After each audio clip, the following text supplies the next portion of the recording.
দর্শক, আমি একটি গাছের নিচে দাঁড়িয়ে আছি এবং এই গাছটি হচ্ছে চা গাছ। এটা হচ্ছে পুরোটাই হচ্ছে একটা চা গাছ। এই চা গাছকে বলা হয় চায়ের মা গাছ। তো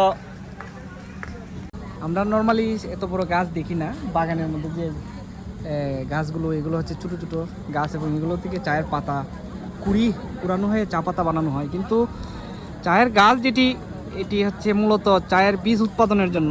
ওই যে বীজ দেখা যাচ্ছে, এই যে আরেকটা বীজ, এই যে চা পাতার গাছের বীজ, এই যে হচ্ছে এই চা পাতার গাছের বীজ থেকে বীজ রোপণ করে এর মাধ্যমে চারা গাছ তৈরি করা হয়। তারপর সেগুলো বাগানে রোপণ করা হয়। আরও একটি